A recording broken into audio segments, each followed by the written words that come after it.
Hello and welcome back everyone to a brand new upload from me. It's been a week or two since the last time I recorded a video, and I'll be honest with you, I really have no idea when I will upload this. And if I am uploading this on the Christmas break, then I wish everybody a happy Christmas break. Hope you enjoy it, but let me not keep talking random stuff, and just get on with the video. This is a personal what if I'm really excited about, and I hope you will like it as well. But before I start, I know, sorry, but don't forget to click that subscribe button. Also, click the like button, kind of helps out the channel, and also comment down your ideas below on future what ifs I should do, as well as just generally what you thought about the video. Now, this is going to be what if Naruto took revenge on the Leaf. Unlike my other what ifs, this story starts off at the Land of Waves, and Naruto, he saves Sasuke and Sakura from Haku's ice spikes, by putting himself and letting them stab him. And he was expecting something like a thank you at least, but nothing of that sort happened. Sakura and Sasuke did not react at all. Sakura just looked at Naruto for a second, and then just turned around and started fawning over Sasuke-kun, while Sasuke just stared at Naruto blankly. And at that moment, Naruto, he felt a little crack in his heart. And so the team returns back to the village as canon. Nothing else happens. Well, Kakashi does kill Zabuza, but that's out of the point. So the Chunin exam gets announced, and Naruto is looking around for people to train him, and he asks Kakashi. Doesn't want to train him. He's training Sasuke. Asks some random Jonin. They do not. They just kick him out. He asks the third Hokage even to train him, and the third Hokage just sends Naruto away, saying he's busy. And Naruto feels like all of his efforts to integrate into this society, and find people who cared about him as well as people who he cared for, it was all useless. It was all for nothing. And this time, Jiraiya is not here to train Naruto. Jiraiya just doesn't come. And so this realization, it makes Naruto a little bit more serious. Starts thinking about stuff. He starts getting more aware. It's like something changed. And so he decides to, train a bit on his own, even though he realizes that it's not really going to help much. So the time of the first exam, and this time, despite Naruto not knowing a single answer to a single question, because, even becoming more serious, he did not gain more knowledge suddenly. This time, when the 10th question comes around, Naruto decides to keep the information to himself. So, he doesn't scream out loud, he doesn't do anything, he just waits. And so, this time, because of Naruto not speaking up, 50% more people left than the canon. So, this will mean that there will be no preliminary exams, preliminary test. Just saying, just keep that in mind. And then Anko goes through the window, breaking it at the same time, and she calls everybody to the Forest of Death. I think that's how it's called. Yeah, the Forest of Death. And I'm not gonna explain how everything goes. Actually, I will, but the first part goes as canon. But this time, Naruto and Team 7 and the rest of his teammates have to fight some other teams. And Naruto and Sasuke both get injured severely. And so Sakura, who's the only one left kinda standing, she just leaves Naruto just laying in the forest, and he just takes Sasuke and goes away. And so like a few minutes later, Sasuke, he wakes up, and he looks around, doesn't care that Naruto was gone. He doesn't think of it. He doesn't think anything. He just says, "We gotta continue the exam." And Sakura-chan is like, "What the fuck did I just say? Oh my god. Oh no. I just said Sakura-chan. Shit." Okay, and Sakura is like, "Sasuke-kun, let's go. I saved you. Will you give me a kiss?" And Sasuke just like looks at her, and yeah, he just looks at her.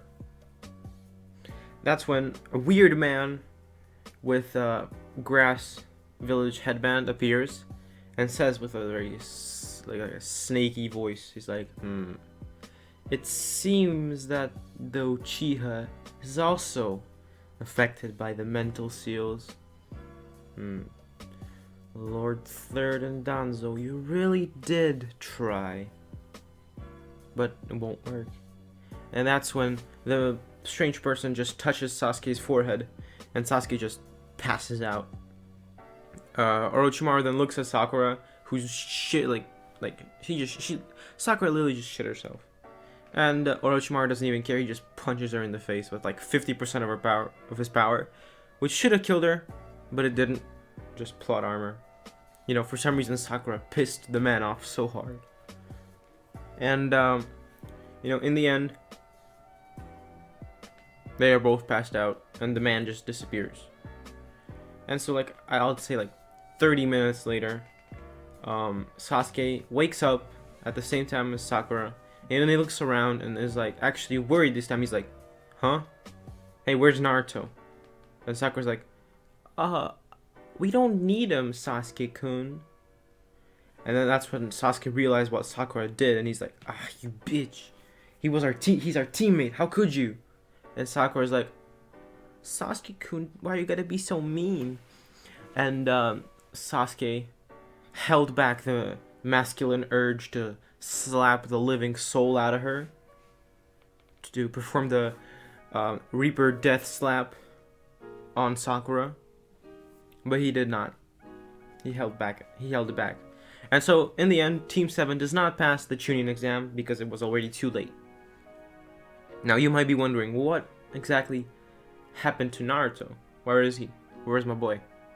And so, I'll tell you.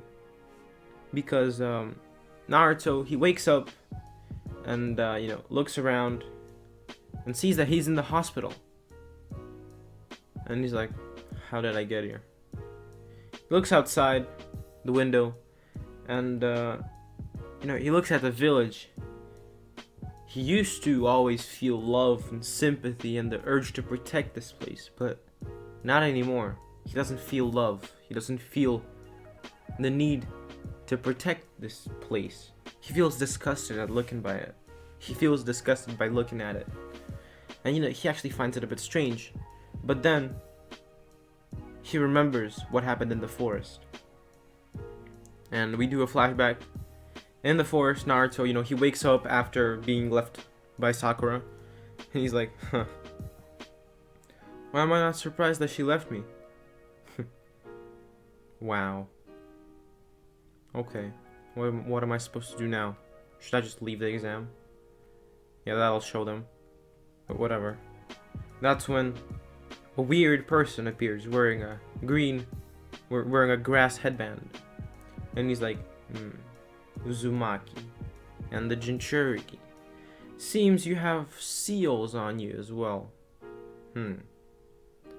Don't worry, I'll help you. I'll also give you a gift. You interest me. I guess you'll come to me sooner or later." And before he leaves, he's like, "Go find the Hokage files titled Naruto Uzumaki and the files next to that file. All your answers will be there." And that's when he just disappears. And Naruto's like, what gift was he talking about? This is weird.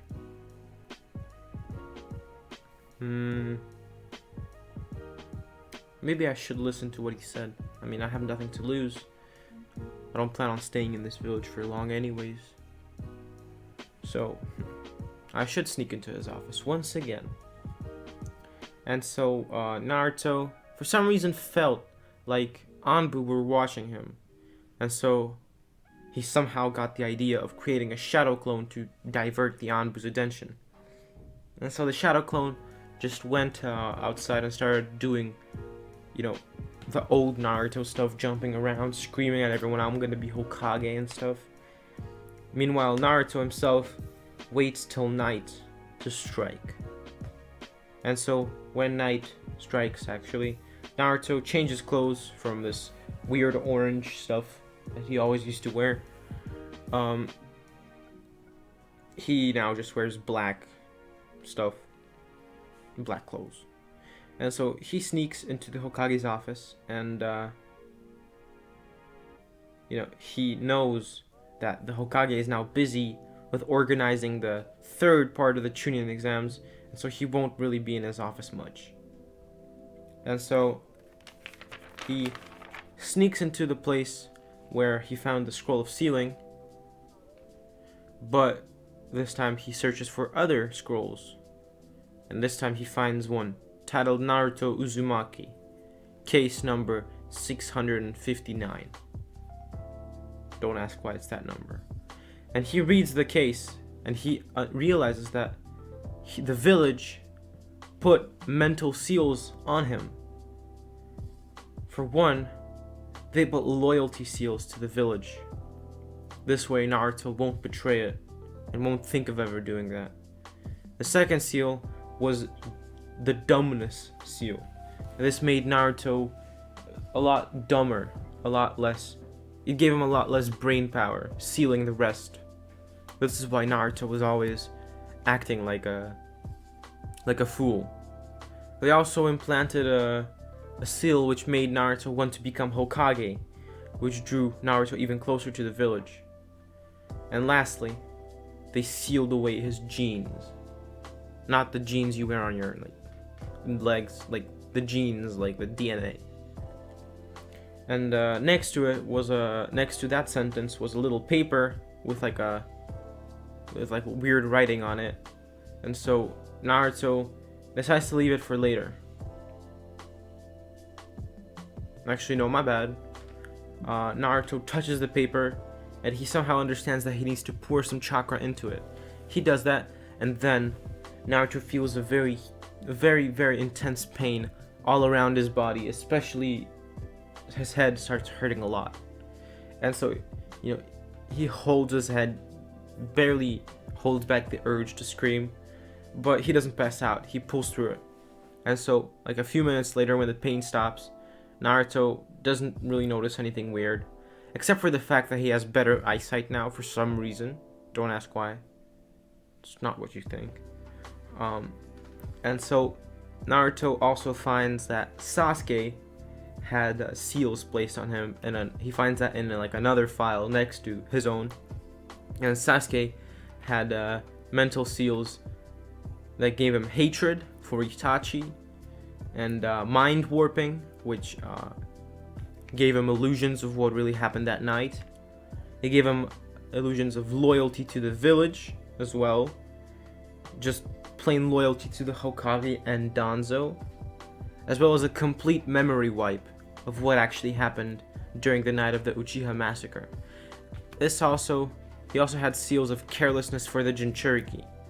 This was so that they could reseal the Nine Tails into him. And Naruto understood that, Sasuke wasn't really himself all this time. And the last seal that Naruto and Sasuke both had that I forgot to mention was the obedience seal. Anything that the Hokage or any high-ranking village member told Naruto or Sasuke to do, they would always do that. He also finds that Itachi Uchiha, the man who supposedly massacred the entire Uchiha clan, was actually manipulated by Danzo and Hiruzen, and he had seals placed on him since almost birth of loyalty to the village, mind-warping seals of hatred to the Uchiha clan, and, he also had obedience seals on him, as well as just general genjutsu placed on him over and over and over again. And he also finds that Jiraiya is his godfather, and he had also seals placed on him.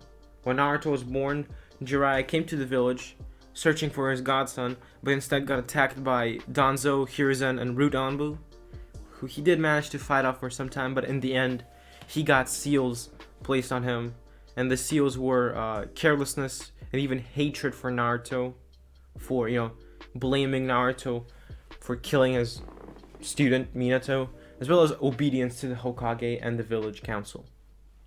And lastly, the information that broke Naruto, that made him hate the village so much. He finds that Minato Namikaze and Kushina Uzumaki were his parents, but that's not what enrages him. The fact that right after Minato sealed Naruto into right after Minato sealed the Nine Tails into Naruto, that Minato died from the Reaper Death Seal, but Kushina actually managed to survive for a bit until Hiruzen came from the back and killed her, taking the Jinchuriki and going to place mental seals on him.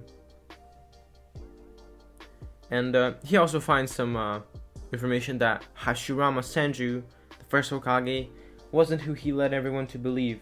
He was actually a manipulative jerk who betrayed Madara and also framed his death.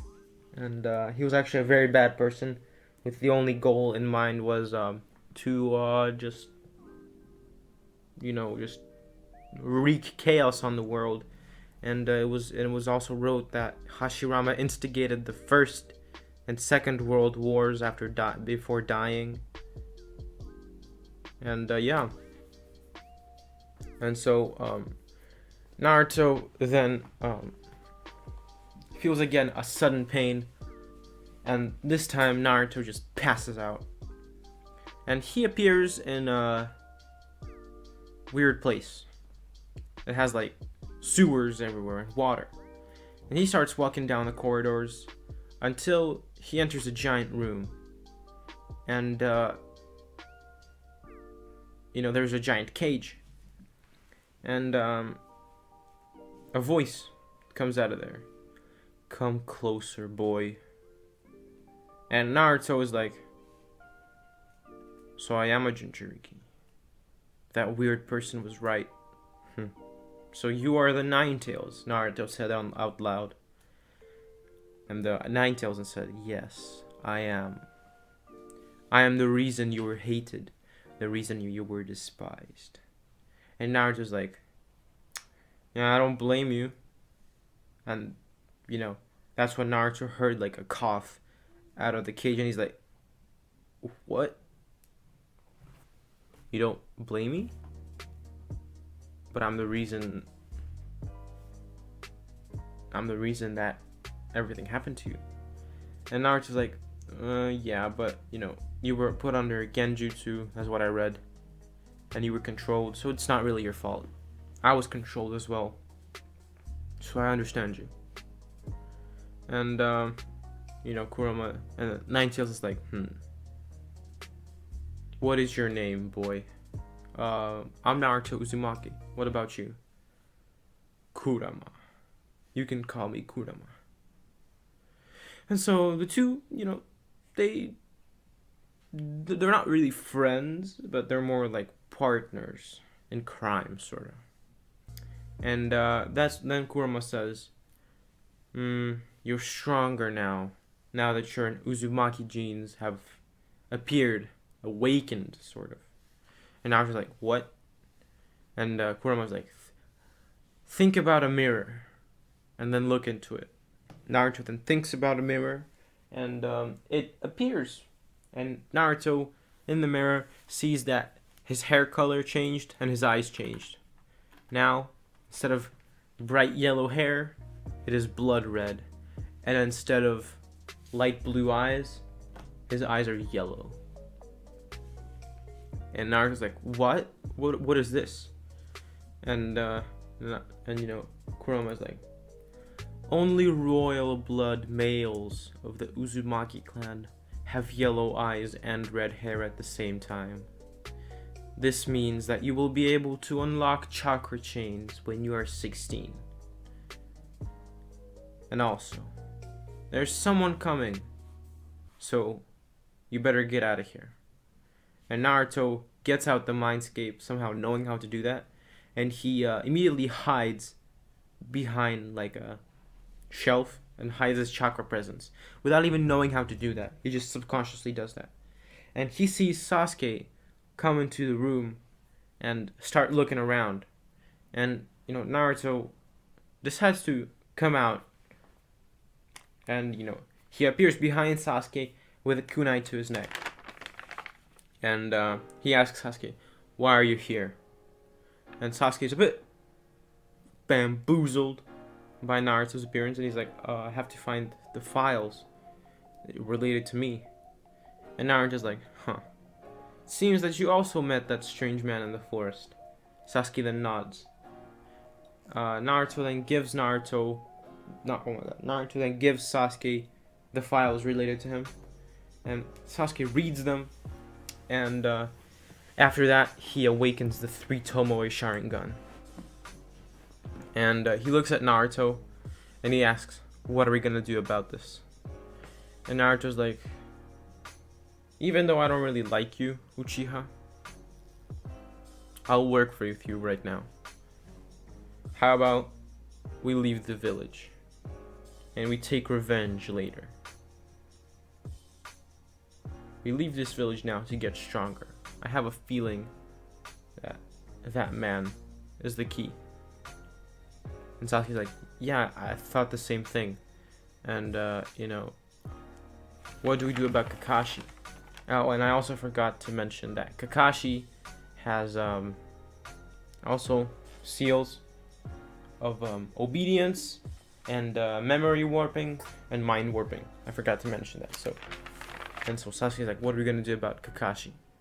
And Naruto's like, we're not strong enough to face Kakashi yet. So I actually have a feeling that man who was in the forest is actually Orochimaru, one of the 3 great Sannin. He knew how to disarm the mental seals placed on us. So if we learn that, it'd be easy for us to release all of our close people from those seals. So let's leave. I have a feeling that he'll find us himself when the time comes. And so Naruto and Sasuke sneak out the Hokage building, and because all of the shinobi of the Leaf are busy with the Chunin exams running around like crazy, they easily manage to sneak out and hide their chakra presence. They just leave. And because their seals are off, they are now much smarter, they're just better, they're faster, they're stronger than before. Just overall, like, much better human beings in general. On a physical level. And they are currently on the border of the Sound and the Land of Fire village. If you understood that. And as soon as they step over the border to the Sound village, a Sound shinobi appears. And this shinobi says, come with me, you two. He wants to see you. And so Naruto nods, as well as Sasuke, and they both follow the man into a cave. And they're walking across the corridors, and they enter a room. And a snake-like man is sitting on like a throne chair, sort of. And he's like, so you two came just as I expected. Have a feeling that you two need revenge to get stronger. I'll help you with that. And Naruto's like, why do I have the feeling that you're plotting something behind her back? And Orochimaru's like, I was planning, but not anymore. I was planning to take over your bodies. One of your bodies. I would have probably taken the Uchiha's Sharingan, implanted it into yours, implanted it into your eye sockets, Naruto, and then inhabit your body to be the ultimate being. But I changed my mind. And now I have a new goal, and YouTube will help me achieve that. And so, they trained for 1 month, and it's time for Orochimaru to begin his plan on the Konoha destruction, which he knows is gonna fail, but all he really needs to do is just, cause the village some harm, because he feels a bit bored. And so Naruto and Sasuke, after 1 month of training, are just a bit stronger. Actually, a lot stronger, but not like super strong. And so they go with Orochimaru, and they just sit on top of the Hokage faces, just witnessing the pure destruction that Orochimaru is causing. And while training, they learned that Orochimaru was actually also betrayed by the Leaf, and he was actually framed by Danzo, because Orochimaru was doing all those horrible experiments by the orders of Danzo, who later then just betrayed him and told him that he's crazy and a maniac. And so this time, Orochimaru does not kill Hiruzen, because he doesn't need to yet. He has other plans for Hiruzen later, but he just overall just destroys the village like superly. And Naruto then says to Sasuke, imagine they rebuild this village and we destroy it again. How cool would that be? And Sasuke then smiles and says, yeah. And so Orochimaru finishes having fun, and he appears next to the two boys, and they all leave. And yeah. I'm gonna do something I really love to do on this channel, is time skips. We do a time skip of 2 years, and Naruto and Sasuke are both 14 years old. And I'm just gonna generally describe Naruto's power level because it is super impressive. Basically, all his like levels of like taijutsu, ninjutsu, everything, kenjutsu, bukenjutsu, everything is high Jonin level. Very impressive. Like Kakashi level type. No, actually Kakashi's like Anbu Captain. I'd say he's like he's super strong. Okay, high Jonin is high Jonin. And his chakra natures are something that shocked even Orochimaru when they first found out. He has 3 basic chakra natures: of fire, wind, and lightning, as well as 3 Kekkei: swift release, mercury release, and hellfire release. Now Orochimaru predicts that mercury release is the clan Kekkei of the Uzumakis, and hellfire is what Ninetales told him is his own Kekkei that he got from him. And unfortunately, Naruto cannot use Swift or Mercury release yet, for some reason. But Hellfire release is basically just a stronger version of Fire release. I know in like the image I put in the video, it looks like it's Blaze release, but it's not Blaze release. It's like, it just makes the flames a lot darker, a lot more dense, a lot hotter. Just basically a more extreme version of Fire style.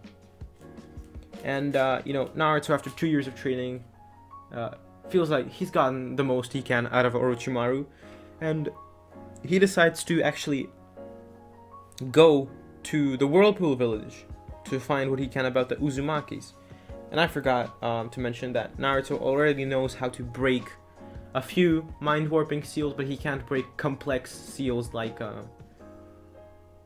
mind-warping or stuff like that. He can just, like, erase seals like memory wiping, not warping.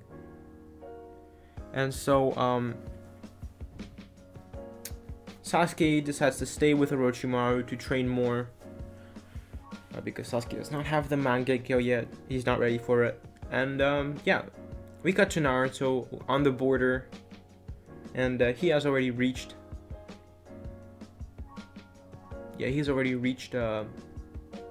the Whirlpool Village.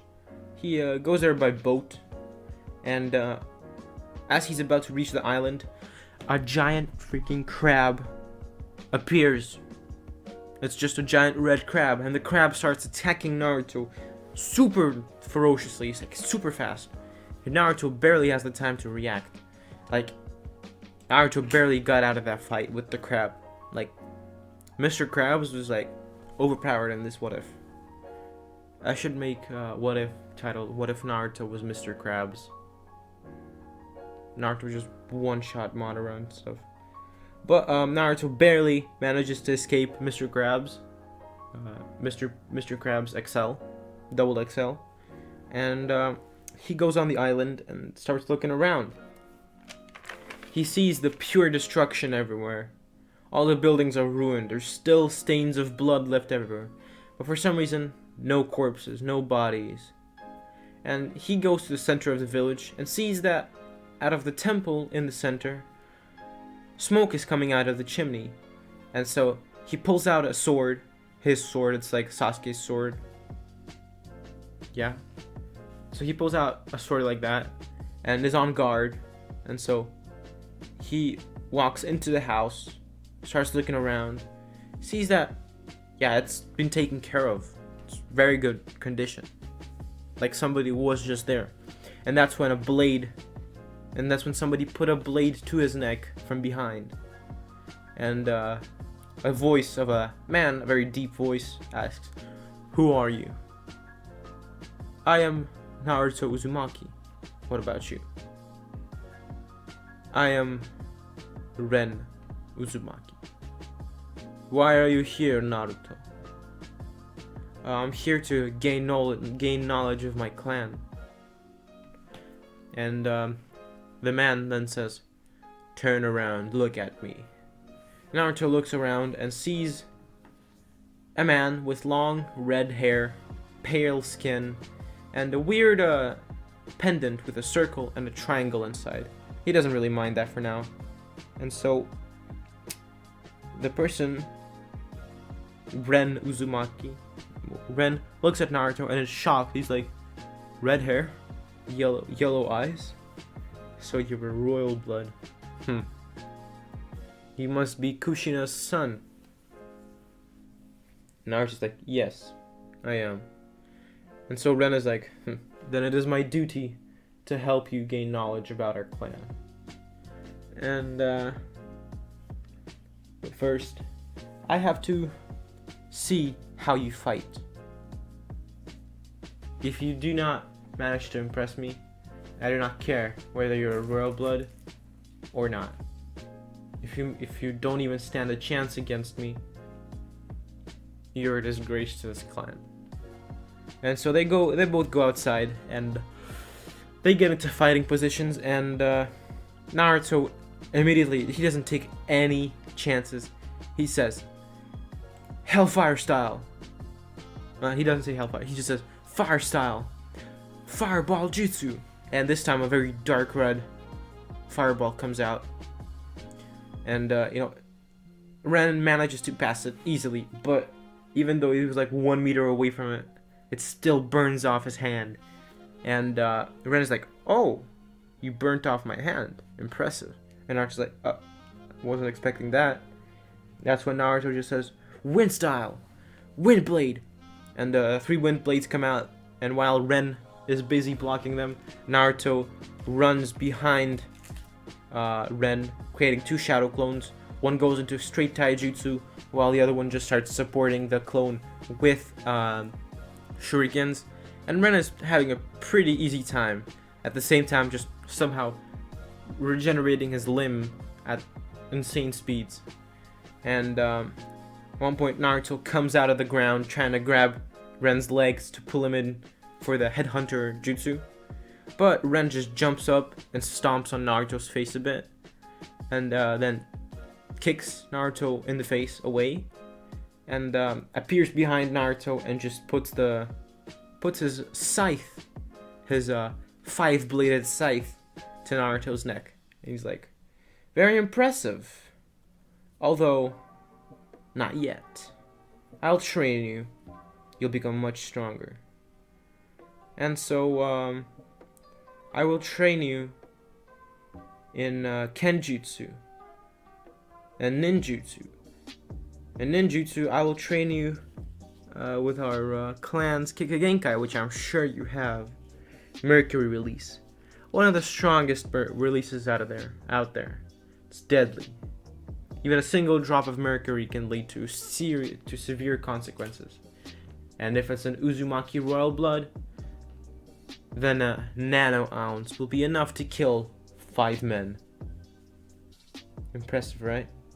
Also, again, my name is Ren Uzumaki. I am a follower and preacher of the Lord of Jashin. And Naruto's like, way of Jashin. I've heard about them. They're immortal.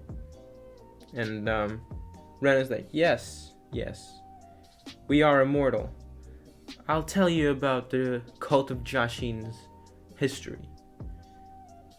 Once upon a time, Lord Jashin descended from Earth. He gave a few humans the ability of immortality, but the drawback was that the people needed to kill bad people in order to gain their immortality. And the followers of Jashin were happy with that. And over time, as the centuries passed, people died, people lived, but the cult of Jashin survived. But one member was not happy. He was evil. Pure rage. He wanted to kill everyone.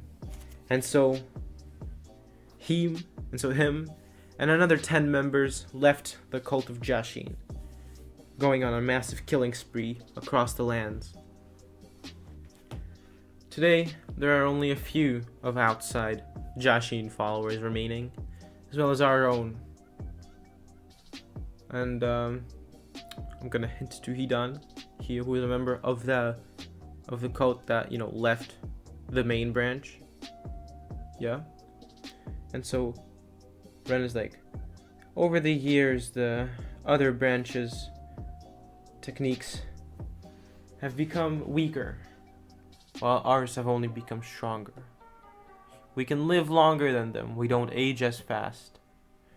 Our limbs can regrow now instead of just fall off. We don't even feel pain from the cuts and the wounds. We're just better, faster, stronger. And also, I forgot to mention that Ren is a Kage level, like just Kage level, mid Kage. And they train for 2 years. And I'm gonna talk a bit about his strength now. And now Naruto is all of his basic aspects are of an Anbu captain. So basically stronger than Kakashi. No, actually just Kakashi level. Like War Arc Kakashi level. And his Mercury release is about the level of an Uzumaki Chunin, which is about the level of an Anbu in the Leaf Village. This just brings to show how powerful the Uzumakis were. And the only reason that they did manage to get destroyed is I'll tell you later. And so his Fuinjutsu actually has a lot of success. He is now at 50% of the skills that Kushina had, which is a lot. And so after the 2 years of training, Naruto can't use the Swift release for some reason. And yeah, but after the 2 years, Ren is like, your training is complete. I can say with confidence that you are equal to me in a fight. Not yet, though. I mean, a few years of training and you'll be fine. You'll be able to beat me easily. Now, I suggest you go do more training. I suggest you do go to the summoning world. Take this scroll. This is the salamander summoning. It is the Uzumaki clan summoning, even though one scroll was stolen before, used by Hanzo the salamander. But that is just me. So, the salamanders are one of the 3 strongest summons, along with snakes and toads. And, I'm gonna have to tell you something. I've lived plenty. I hand over the Uzumaki clan to you. And, take care of it. I think it's time for me to pass on. And Naruto's like, no, Ren, come on, no, don't do that. Sensei, please don't. But Ren smiles and falls over. Naruto looks at Ren's face and sees an old, wrinkled man. He's like, rest in peace, Sensei. And Naruto sends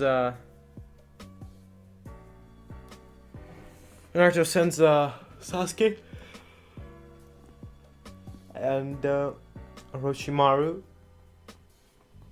a letter saying that he's gonna be with the toads, or with the salamanders in the summoning world.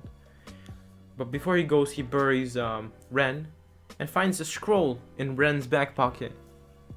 And this scroll, he reads it and finds out that actually the truth about the Uzumaki clan's destruction. In reality, the Stone and Cloud and Mist villages were not responsible for the destruction of the Whirlpool village. It was actually all the Leaf village. You see, the Leaf and the Uzumakis had an alliance. And the Uzumakis actually trusted the Leaf with all their heart, but they were never expecting a stab in the back. That is exactly what Hashirama and Tobirama did. They destroyed the Leaf village by themselves, along with numerous Jonins and Anbus.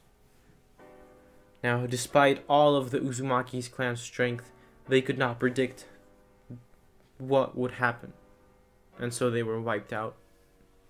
But this wasn't without the Leaf village losing most of their valuable clans. The Uchiha clan was now half of what it used to be, and the Senju clan was now gone. Tobirama Senju barely survived, while Hashirama also barely survived, yeah. And this fuels Naruto's hatred for the Leaf even more, knowing that they did that, they actually did that. They stabbed his clan in the back. And so now he wants to destroy that place even more. But then he decides to, get on with the summoning thing. And he performs the jutsu hand signs and disappears, and then appears in a very lush plain. And then he sees like little hills, mountains around him, and a few caves. And I don't know how to describe these caves. Like, if some of you play Minecraft, the new lush caves, that's exactly how those caves look, but realistic. And Naruto looks around, and there's salamanders with armor or without armor everywhere, walking on 2, 4 legs. And that's when 2 salamanders with armor and katanas appear next to Naruto and hold the katana to his vital points. Naruto isn't really worried because he's immortal. Oh, and I also forgot to mention that during Naruto's training with Ren, he learns the way of Jashin. And because Naruto's a royal blood, he doesn't even need to perform rituals. He just needs to kill someone once, and he has like immortality for like 2 years. And he killed like a bandit outside the village, and now he's super immortal. And so the salamanders are you. And they're like, who are you? I'm Naruto Uzumaki. And the salamanders are in shock, and he's like, Uzumaki? Haven't heard that name in a while. Come with us to Lord Ethel. He'll know what to do with you. And they go to Lord Ethel, who is a huge, giant, red salamander, sitting on his little throne with a little cap, with a Yankee with no brim. And Lord Ethel is like, it seems that you are the last of the Uzumakis. I see. You will train here for 11 years. Don't worry though. 11 years in this world is 4 years in yours. And so, before Before I release you, I want you to perform the summoning jutsu hand signs again. That is when your personal summon will appear. This personal summon will train you in all of the salamander techniques. Naruto performs the hand signs again, and then smoke appears, and a pretty huge black and yellow salamander appears, and Lord Ethel is like, it seems that you have summoned Kiwi, the second strongest here after me. Impressive on your first try. Now, Kiwi, I want you to train this young Uzumaki child. You will train him in our Sage Mode, as well as Salamander Taijutsu. You will also help him with his last Kekkei Swift Release, since you have it as well. Good luck, you two. Kiwi then nods, looks at Naruto, and he says, "Let's go, boy." And that's when Kiwi just shrinks in size and just goes on Naruto's shoulder. And Naruto's like, okay, where are we going? And Kiwi says, outside. And so, first day of training starts, and it was so bad, it was so grueling, that Naruto, he just straight up unlocks chakra chains. Well, and I forgot that he's 16 already, so he can basically unlock the chakra chains. And, the training was so intense, so stressful, that he just unlocked chakra chains at the end from the stress. And Kiwi's like, very good, very good. No, Kiwi has like a lower voice. He's like, good, very good. Right, so 11 years later. Yep. Oh, and by the way, oh my god, I keep forgetting stuff, bro. The scripts that I write are just so unreadable. And so when the chakra chains appear, 16 blood red chakra chains appear out of Naruto's back. 16. That's a lot. 11 years later, Naruto is super friends with Kiwi, like besties, as well as with Kurama. They have a pretty strong relationship, but still not like best friends. And Kurama is still sitting in the seal for some reason, because Naruto hasn't thought about letting him out. But time will come. And now Kiwi is best friends with Naruto. And by the way, Kiwi's ability is that Kiwi can just change size and be like on Naruto's shoulder at all times. He's also super fast. He is a salamander of wind and lightning. And he's super fast, super strong, very powerful. Naruto can barely beat him in a fight. But, Kiwi can just body all of the 5 Kage by himself. And yeah, now Naruto is like so much stronger. He is now like Madara level. He is Madara level. I do not care, he's Madara level. Even though my script says otherwise, but he's Madara level. And he learned the Salamander Sage Mode, which gives him enhanced senses, all of the 5 basic senses. It gives him a boost in fire and hellfire ninjutsu. It's basically all ninjutsu. And he also can go into super swift mode, which is just supersonic. No, just ultra speed, just speed of he can break the sound barrier. No, he's like, I don't know, like Godspeed. Just call it Godspeed. Super swift, whatever. And all of his aspects are Madara level, like God of Shinobi level. And his taijutsu is like Guy with like 7 to 8 gates without Sage Mode. And his ninjutsu is like Madara Hashirama level. And his chakra chains actually, they can absorb chakra, as well as just overall act like a weapon. And he also gets empathy from Ninetales. He can feel people's emotions now to tell if they're lying or not. And lastly, he now has Swift Release. And this just gives him a speed boost, a very impressive speed boost, by just using a bit of swift release, he can break the sound barrier. Imagine what he can do at full speed. And super swift and sage mode doubles his maximum of swift release, if you get that. I don't know. But Kiwi now goes on his shoulder, and they both decide to go back into the real world. So Naruto, along with Kiwi on his shoulder, they both appear in the real world. They appear back at the Leaf Village where Naruto performed the summoning jutsu. And Naruto started looking around, and he saw Ren's skeleton, sort of.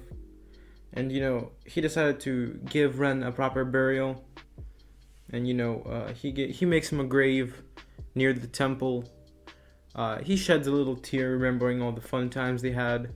But he decides to let it go, to just live on and remember Ren, carry his legacy as a proud follower of Jashin. And he decides to leave the Uzumaki village. And so he starts traveling across the Land of Fire until he reaches sort of like the Land of Wind border, sort of, somewhere there. And he actually sees a few people that he recognizes and a few people he doesn't. He sees his old teammates, his old friends. He wouldn't really call them friends. The people he once knew. Those were Neji, Lee, Tenten, Sakura as well. Also Kakashi and Might Guy were there. Naruto isn't really worried. The only thing he was slightly intrigued about was the yellow-haired man with the red cloak and his interesting techniques of explosions. Naruto, at that moment, had a wonderful idea. And so, in order to fulfill that idea, he decided to join the battle. Now, at one point, Sakura was about to punch a red-haired man who Naruto doesn't know, but that's Sasori. So Naruto, instead of letting Sakura punch Sasori, he just basically jumps up and roundhouse kicks her into the ground, basically just one-shotting her, knocking her out. Sasori looks at Naruto shocked because he thought he was about to die, but Naruto basically just looked at Sasori with a bored look and just sent out one chakra chain straight through Sasori's heart. After that, Neji, Lee, and Tenten, all three of them surrounded Naruto. And Neji's like, "Who the hell are you? What are you doing here? Why are you doing this?" Naruto says, "You don't recognize me, huh? Well, that doesn't really matter. I don't really care." That's when Naruto basically disappears, and even Neji's Byakugan couldn't keep up with Naruto. And Naruto does know about the blind spot of the Byakugan, so he appeared right there. And he basically just karate chops Neji, and then basically appears in front of him and knees him into the stomach, knocking him out fully and completely for a couple of days. After that, Lee and Tenten, both doing some teamwork, start attacking Naruto. Tenten working from afar, throwing kunais, knives, swords, scythes, hammers at Naruto. But Naruto doesn't really care. He can track everything with just no effort at all. While Lee has opened the third gate of heaven.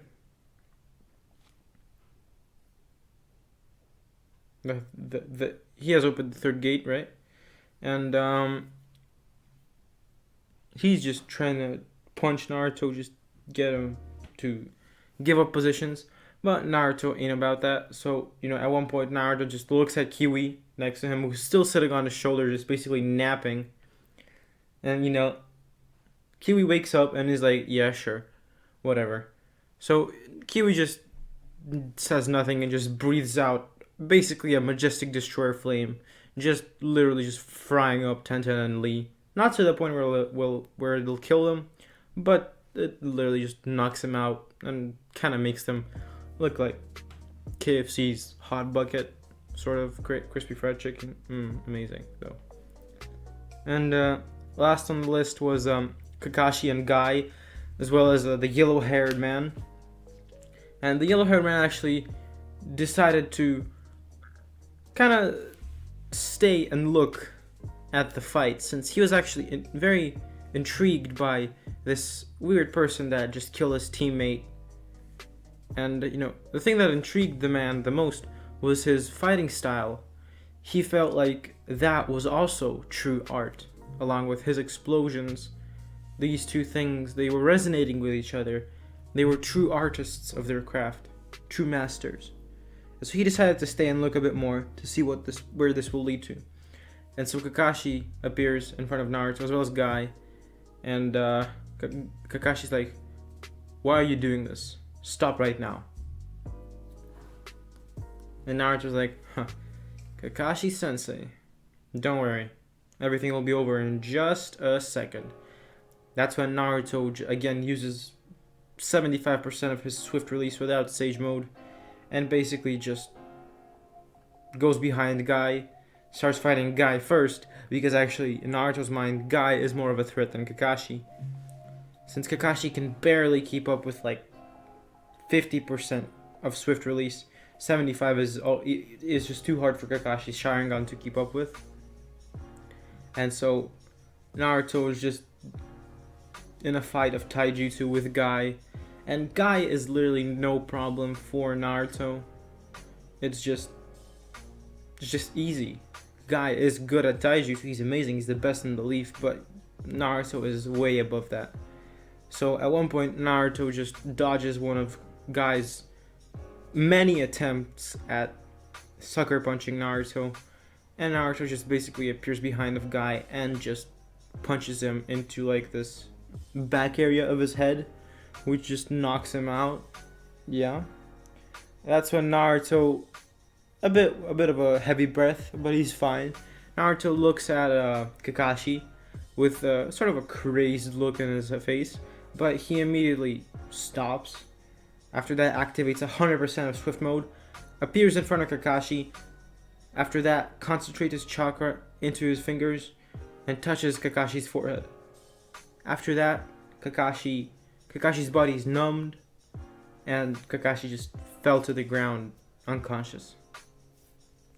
Naruto then picked up Kakashi, put him over his shoulder, and then looked at the man with yellow hair who's been sitting on top of a tree, looking mesmerized at the whole battle. And Naruto's like, "You, what's your name?" And the yellow-haired man says, "It's Deidara. What about you?" And our main hero says, "I'm Naruto. How about you join me?" And Deidara is like, "Why would I do that? What are the benefits?"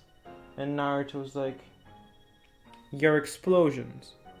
They really are true art. But every artist needs to create a true masterpiece. And if you come with me, I will help you achieve that." And so Deidara is immediately intrigued by his offer, and after a little thought, Deidara is just like, "Yeah, hell yeah, let's go." So he just takes off his Akatsuki clothes and is just in his regular attire, and he just abandons the Akatsuki right there and then and just goes with Naruto, because he actually kind of respects Naruto, because he feels that Naruto is an artist himself. And so Naruto, with Kakashi on his shoulders, as well as Deidara, they all basically just appear with Orochimaru. They all appear at Orochimaru's base. And the thing is, I don't know if I should do this, but I'm just gonna say that Naruto knows the flying Raijin, the Hiraishin,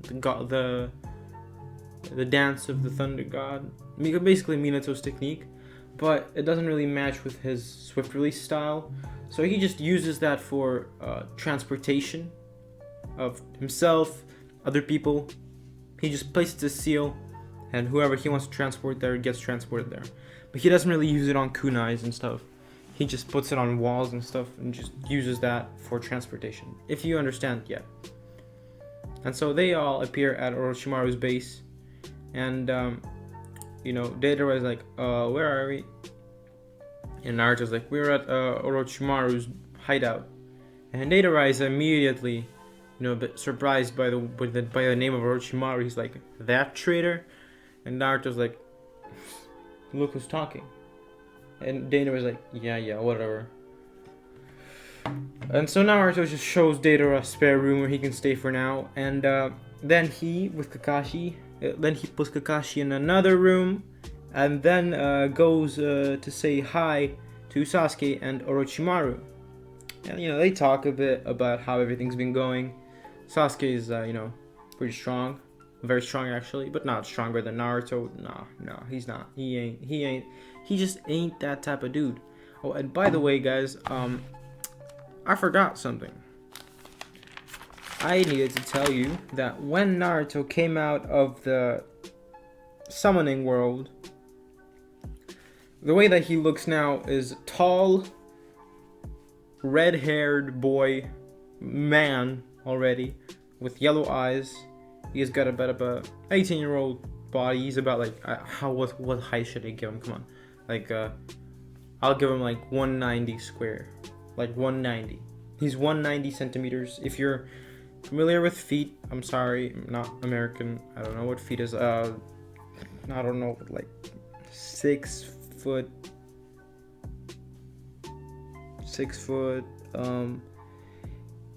He's 6'7", even though I feel like that is too tall, but he's 190 centimeters.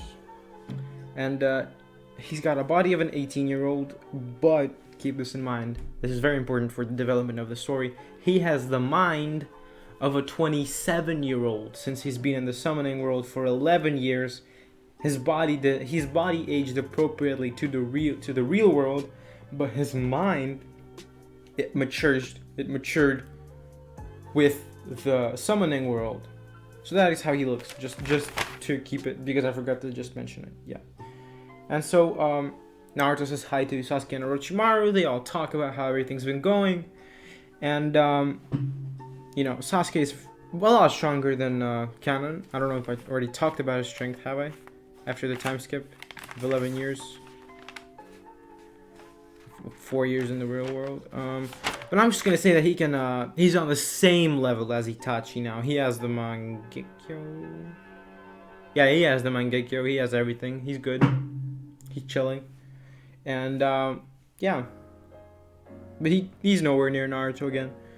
But, they talk. And then, Kabuto runs into the room and says that, Naruto, the person you brought in with white hair, the Kakashi guy, he woke up. And he's feeling a bit confused right now. You might want to talk to him. And that's when Naruto and Sasuke, along with Orochimaru, all go to talk to Kakashi. And Naruto actually walks into the room and sees Kakashi just standing up, very confused, looking around like, where the hell am I? And Naruto says, Kakashi-sensei, you're awake, finally. And Kakashi looks at Naruto and says, who the hell are you? I don't recognize you. And why the hell are you calling me sensei? I've only ever had 3 students. And Naruto's like, well, I've changed a bit, but my name is Naruto Uzumaki. And this right here is Sasuke, you probably recognize him, and Orochimaru. And Kakashi's like, huh, so it really is you. I thought you died. But, okay, but what am I doing here? And Naruto explained the whole situation with the seals, how the village betrayed him, everybody, of how the third Hokage isn't who he seems, of how Minato was betrayed, and everything. And Kakashi feels super angered, but he doesn't want revenge. He tells Naruto that I'm not capable of doing anything to the village, but I won't try to stop you, Naruto. If you want to destroy that place, please do. I'd be happy if you did, but I won't help. And Naruto decides to respect Kakashi's opinion, Kakashi's choice, and so he says, then Naruto says that Kakashi, you can just stay here live to your however you want. Like, go find a girl or something. Like, just live the way you've always wanted to. No regrets. Kakashi then smiles under his mask. And then, reveal, he just takes it off. Takes his headband off. And just says, never understood why I needed these. Just felt like I needed to wear them. But now I don't. Good riddance. And Naruto and Sasuke both smile at this. And they walk out the room. Next on their list is to find Itachi. And, sorry about that. And they've been searching for him for quite a while. And, you know,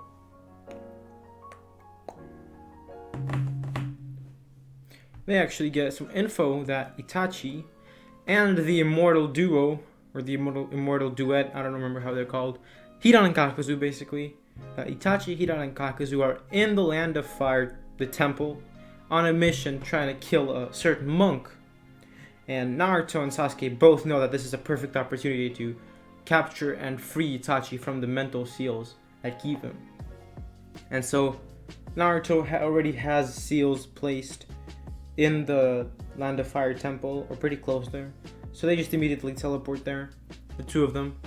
And so basically Naruto says, alright Sasuke, this is your battle. So what's gonna happen is I'm gonna go hold off Kakuzu and Hidan while you go fight Itachi. Now of course you don't know how to free people from the seals, from the mental seals, from the barricades. So you're just gonna have to keep him. So you're just basically gonna have to do some damage to Itachi. I'm pretty sure you're capable of that. And then after I'm done with Hidan and Kakuzu, basically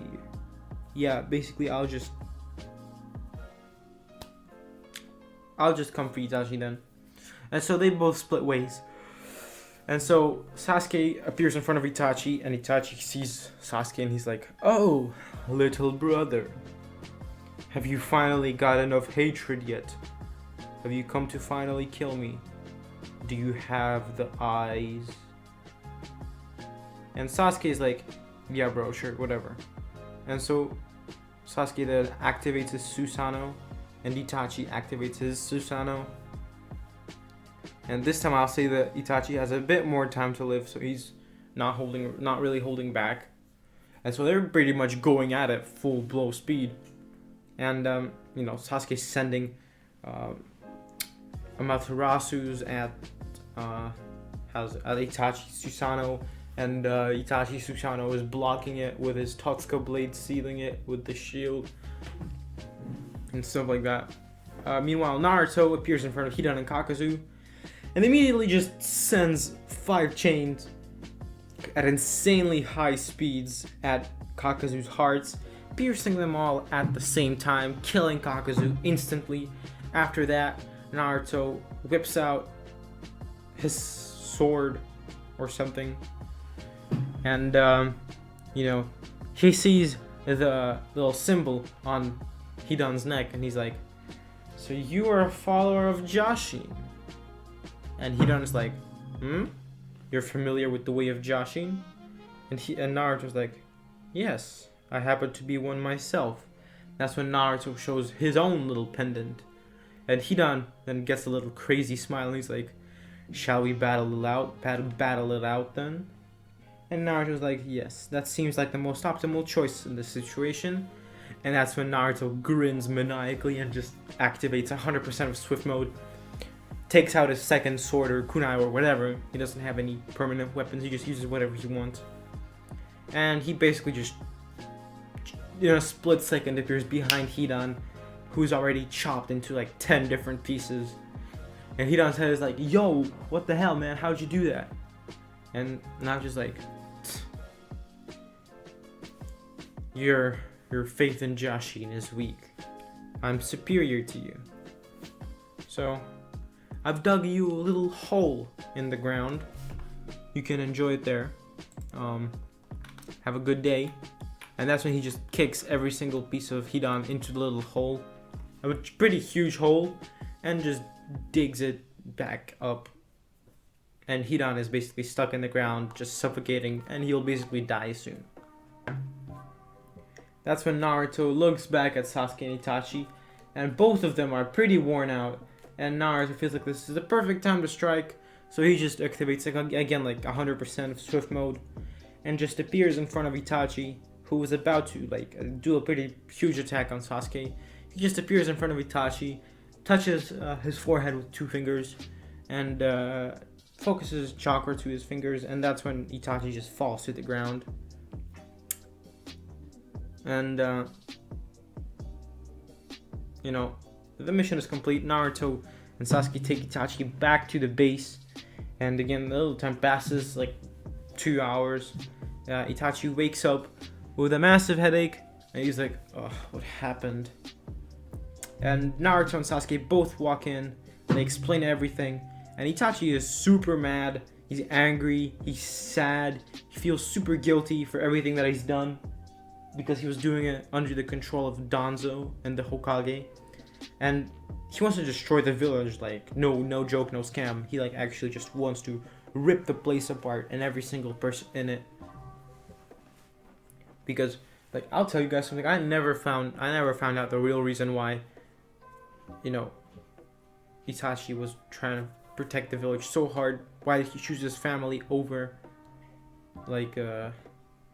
over the village? I still don't get it, even though like, oh, he thought like a Hokage and stuff. Yeah, well, I still don't get it. But, you know, it just feels wrong. But, you know, that's when, you know, Sasuke just hugs Itachi and says that everything's okay, bro. At least you're here. At least you're with us. And, you know, they have a little family moment of bonding. And, but, you know, now it's time for the last person on the list. And that's Jiraiya. He'll be an essential part to the plan of Naruto on Konoha destruction. And Naruto gets information from Jiraiya, from Orochimaru, that Jiraiya got sent to the Rain Village by Hiruzen to actually investigate the leader of the Akatsuki. And so Naruto and Orochimaru both teleport like a bit outside of the Rain Village. And they hide their chakra presence, put on cloaks and stuff, and they just, you know, go in the village. And Naruto tells Orochimaru the plan, and he's like, okay, Orochimaru, the plan is you're gonna find Jiraiya and you're gonna hold him off. Meanwhile, I'm gonna pay a little visit to my dear friend Pain. He needs a little beating up to, you know, freshen his mind a bit. And Orochimaru nods, and they both split up. And so Naruto walks out the tower that he feels a very intense chakra from, and he enters a room at the top of the building and sees a woman with blue hair and yellow eyes or something, and a red-haired man at the very back of the room with like spikes in him, as well as 6 different bodies, all with like ginger hair surrounding him. And Naruto's like, Pain. And so he looks around a bit again, and then he notices that the man has red hair. And he's like, what is your real name? And that's when Pain says, dead people should know these things. And that's when he just says almighty, no, universal pull. And so he pulls Naruto towards him. But Naruto does not care. He just, with his chains, just his chains alone are enough to negate the effects of the universal pull. And so Naruto just, like, cuts off 3 of the body's heads off easily. And so now the Diva path, the summoning path, and the mechanic path are all dead. The strongest paths, in my opinion, are all dead. Or not, I don't know. I don't know about the mecha one, but that's pretty cool. And so Naruto's like, are you an my bad. Are you an Uzumaki? And then Pain is like, yes. How did you know? And Naruto's like, are you dumb? Are you dumb, fam? And he's like, look at my hair. I'm also an Uzumaki. I'm the clan leader. And Nagato then is like, what? The clan is still alive? And Naruto's like, well, I wouldn't really call it alive, but it's on its way to being resurrected. And Nagato, I will need you for that. Please, there's no need to continue the Sakatsuki thing. It will not bring true peace, and I am sure 100% that you realize this. But you, for some reason, keep doing this. And I know the exact reason why. So he appears in front of Nagato and just puts 2 fingers to his forehead and destroys the mental seals placed on Nagato by somebody unknown. But it was easy peasy for Naruto. And so Kono's like, what the hell did you do to him? And Naruto's like, nothing. I just destroyed the mental seals that were basically controlling him. And you might be Nagato's girlfriend. And the woman is like, no. And Naruto's like, yeah, whatever. I'm gonna teleport you two to the Uzumaki village. And when Nagato wakes up, tell him that he had mental seals placed on him by somebody, I don't know who that is. And that you two are in the Whirlpool village. He'll know what to do. Tell him to start rebuilding. His Rinnegan will pretty much come very useful. And that's when he just teleports the 2 away with the flying Raijin. And so yeah. After that, he he goes back to Orochimaru, who is fighting Jiraiya, and Orochimaru is stronger than Jiraiya, pretty much, yeah. And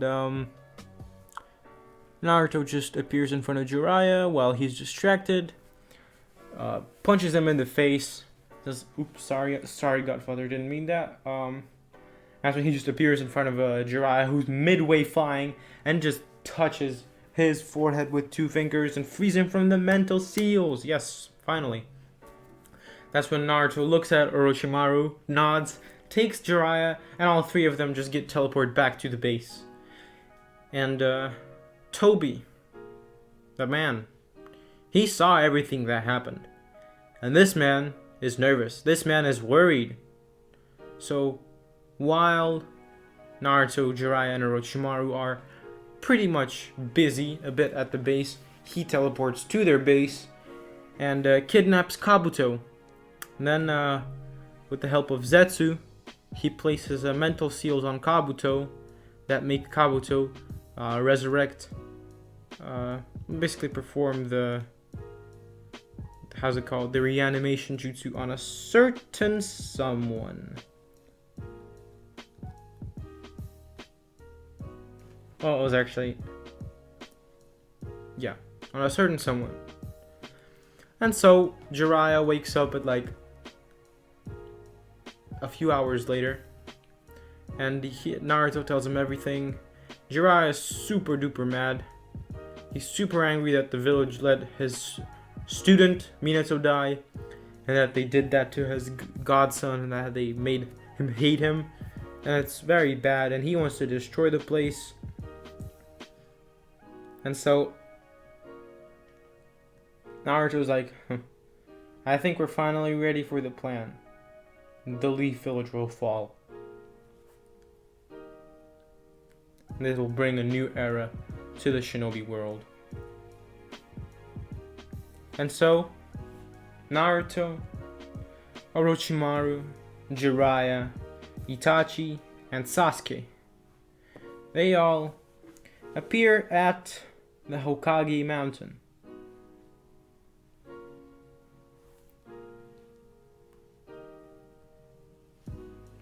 And so,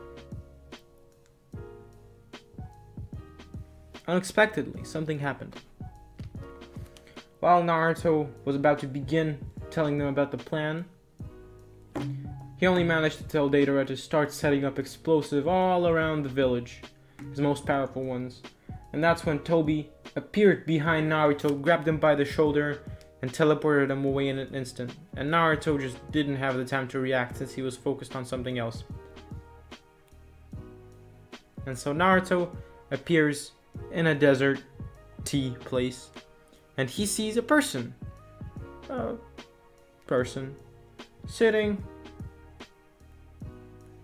on a rock with a smug face, and this person has long black hair, slim face, and red armor, red samurai armor. And the person then said, this person had actually this person actually had like regular skin, not like reanimation skin. So Naruto guessed that this was actually a real person, and it was, since the person, managed to perform a little something called a Rinne rebirth before that. Yup. And so this person says, so you are the Nine Tails Jinchuriki. You've been causing a lot of problems for me lately. And that's when Naruto says, and you must be Madara Uchiha. Didn't think you were also under the effect of mental seals? And Naruto is like just grinning at Madara, knowing that the person has seals on. And Madara's like, what the hell are you talking about? Well, that doesn't matter. I'm gonna kill you, and the eyes of the moon will become a reality. And the battle started. Madara jumped off the seat that Madara was sitting on, and started running at Naruto. And Naruto was not taking any chances with Madara. He knew that Madara was strong, and he knew that he was stronger than Madara, but he wanted to end this battle quickly, since he didn't know how much time would pass back at where, his place, where he was just left off. He didn't want to really lose a lot of time, so he just told Kiwi to, gather nature chakra, and in a split second, Naruto was already in stage mode, and a taijutsu battle broke out. Madara was jumping around, dancing, trying to hit Naruto in the face with legs, fists, anything, just sending random fireball jutsus everywhere, just overall being chaotic and unpredictable. But Naruto is not affected by this at all. At one point, Madara says, "Majestic Destroyer Flame," and then Naruto grins and says, "Hellfire style. Majestic Destroyer Flame of Hell." And he breathes out an even bigger Majestic Destroyer Flame of a dark red black color. And Madara sees it and is just terrified. And so Naruto's jutsu basically just completely eats up Madara's. And after that, when Madara is in shock, Naruto appears in front of Madara and just punches Madara straight in the chest. And this just doesn't send Madara flying, but this breaks her armor. And what happens next? It makes Naruto regret every single life decision he's ever made, or not, because D-size jugs fell out of the broken armor. They didn't fall off, they just started, bouncing around, if you know what I mean. And this gave Naruto a little bit of a nosebleed, since he just realized that Madara Uchiha was a female. But Naruto had no time to waste, so he just touched Madara's forehead with his 2 fingers and just broke the seals immediately. After that, Naruto looked at Tobi, who was just shaking in his boots, and he knew that Tobi was also under the effects of the mental seals. So he decided to send 2 chains after Tobi, and which pierced his shoulders and brought him closer, and as well as absorbed his chakra. And he just touched his forehead as well, just breaking breaking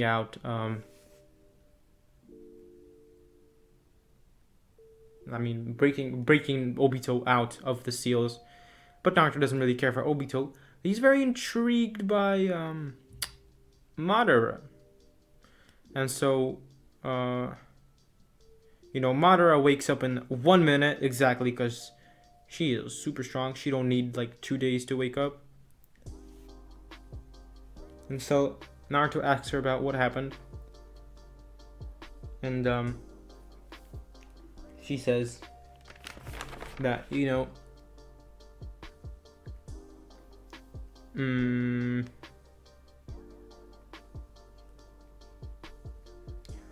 what does she say? Oh, and she says that, well, I don't really know what happened to me.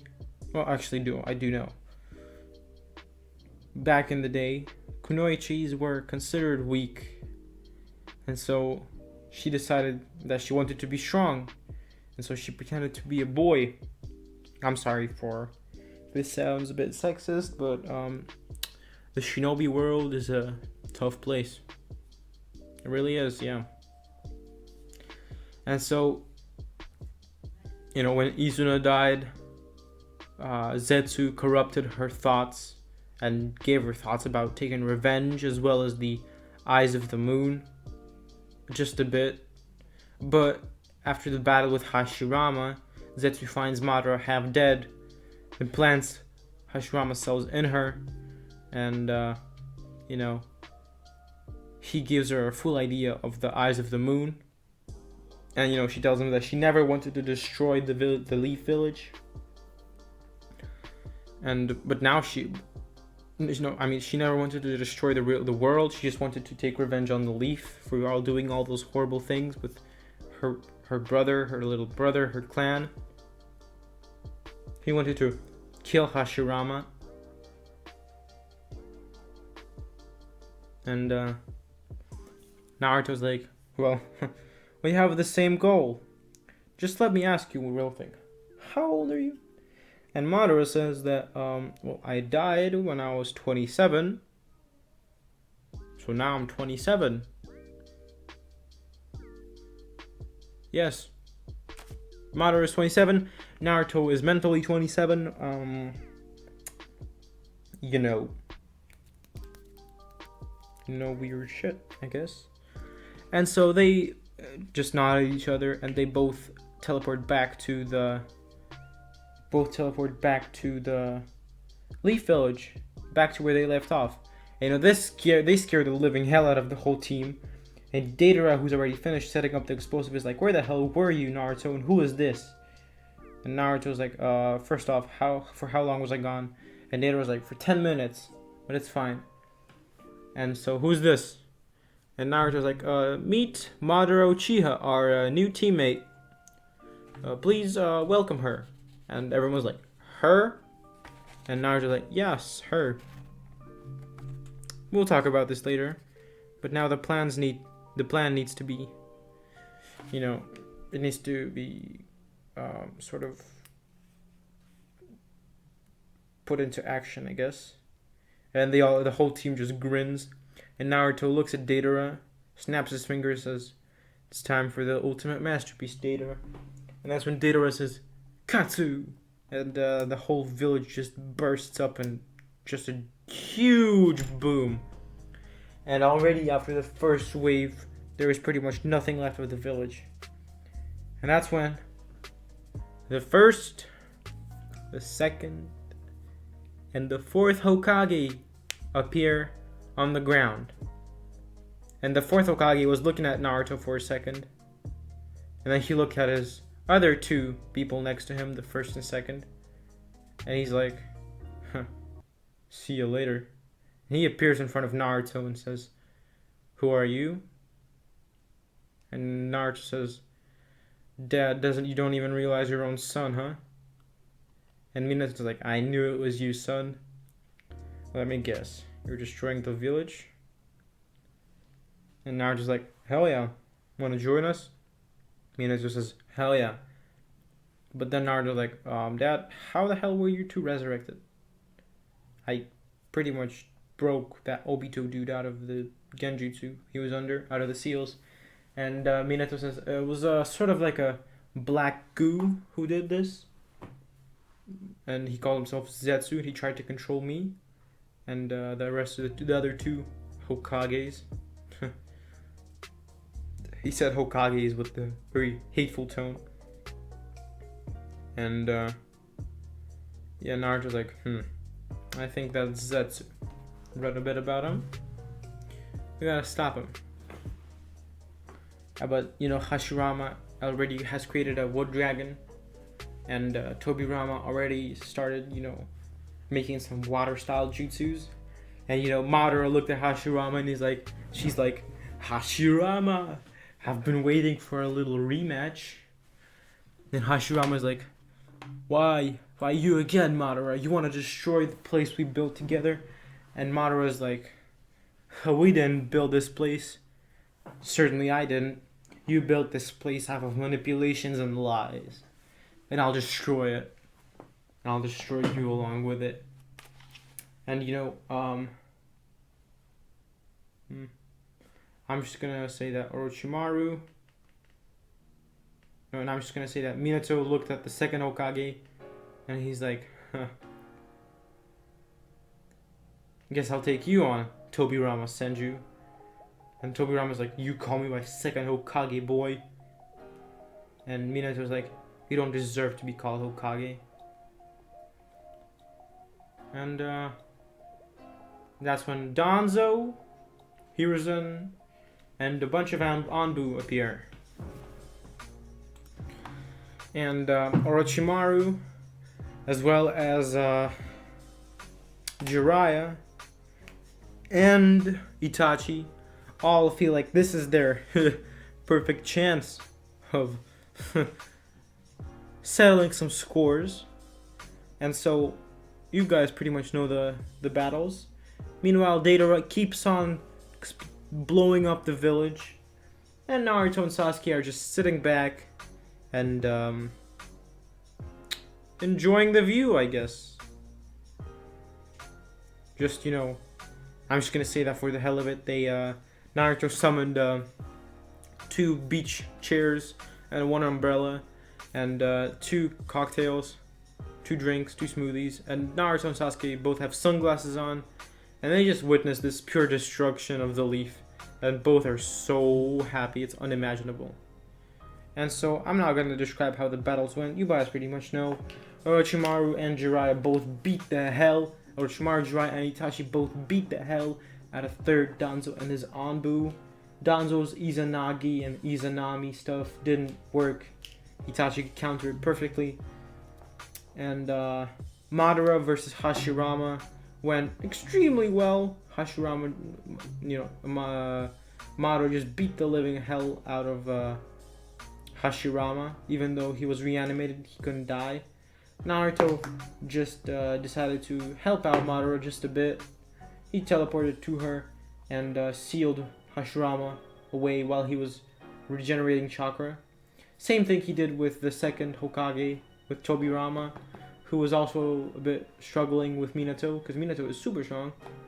Of course. And basically, the Leaf Village is now ground zero of nothing. It is just basically a giant crater. Nothing left. All the villagers are pretty much dead. All the ninja are dead. Everyone is dead. No, nothing. Zero. No more leaf. Erased. Like when I say erased, like no, nothing. It's worse than the attack of pain. There's nothing. Absolutely nothing. Just nothing left. And you know, everybody thought that that was the end. Naruto smiles. And he actually looked at Madara for a second and he's like, I mean,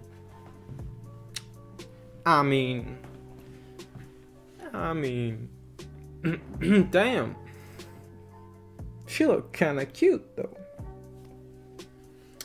But that is when but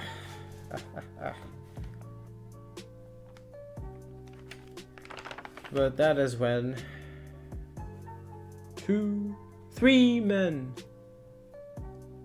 with white skin and horns appear. Hell yeah. And the first man says, I am Ishiki Otsutsuki. Surrender the Nine Tails right now. And Kurama inside of Naruto was like, okay Naruto, now this is like a bit more serious. You're gonna have to try a bit. and take off this seal. I'll help you out a bit. I'll help you out a bit with an ability. And Naruto just like, okay, sure. He took off the seal, and Kurama bumped fists with Naruto, and that's when Kurama Chakra Mode activated. KCM2. It's KCM2 immediately.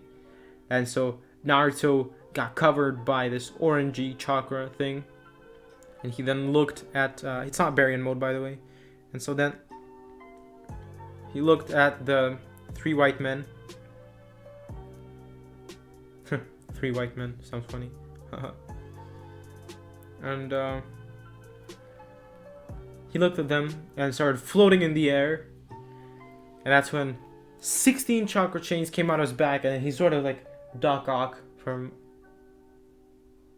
nothing. From nothing. Just Dr. Octopus, if you know who that is. I wouldn't know. Yeah, I'm totally not a Spider-Man fan. Well, by the way, guys, if you've watched Spider-Man No Way Home, tell me what you think about it in the comments. Personally, I think it's the most amazing movie ever. No spoilers. Watch it for yourself. You will be simping for Spider-Man for the rest of your life. It will be the only movie you will ever watch. I'm a victim of that now. So yeah. But yeah, Naruto activates KCM2, starts floating in the air, activates 16 chakra chains, sort of like Doc Ock. And you know, he starts fighting the 3 Otsutsukis with his KCM2.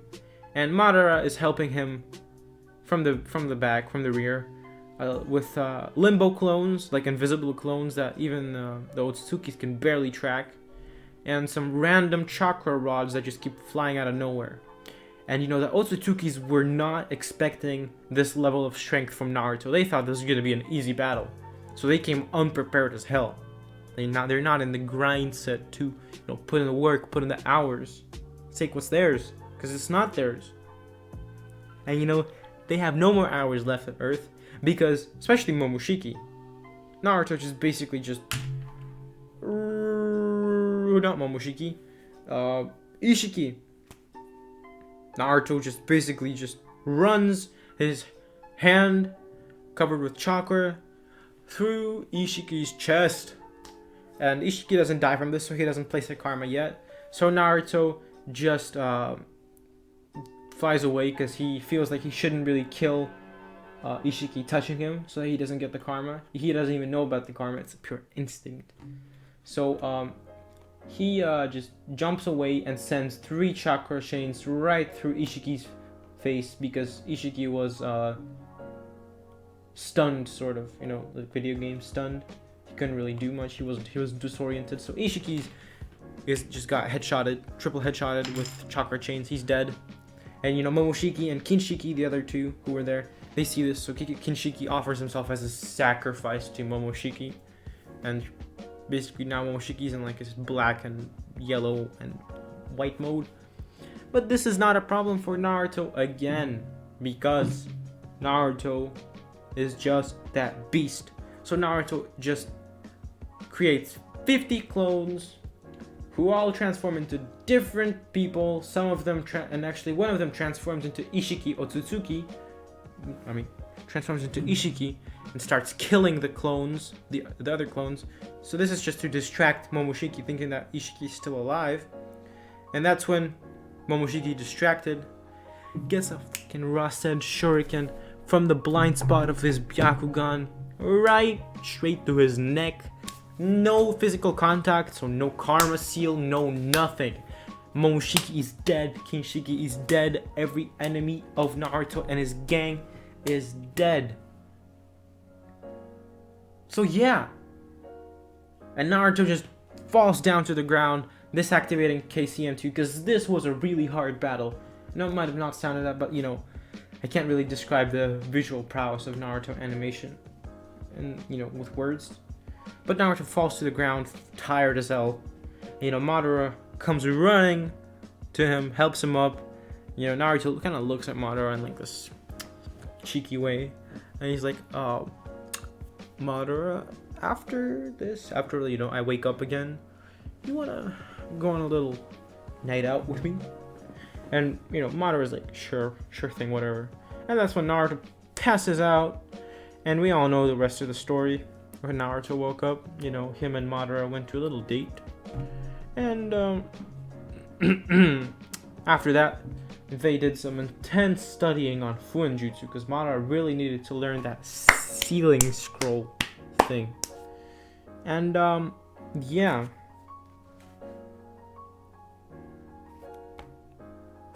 After that, they all decide to, split ways.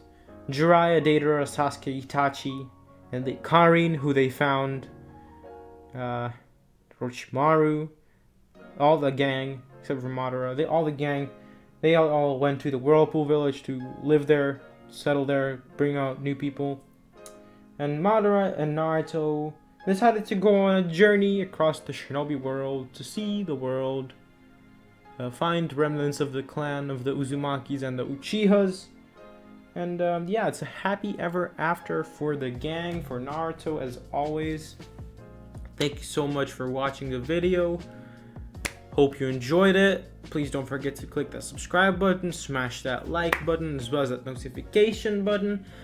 Also, comment what you thought about this video and about this whole idea in general. Comment down future ideas you would want to hear from me. Also join the Discord server if you want. You can also talk to me there, to talk to like some interesting people. Also follow my art account on Instagram if the link works properly, I hope. And I'll see you next time if this is posted on the holidays. Happy holidays. Peace.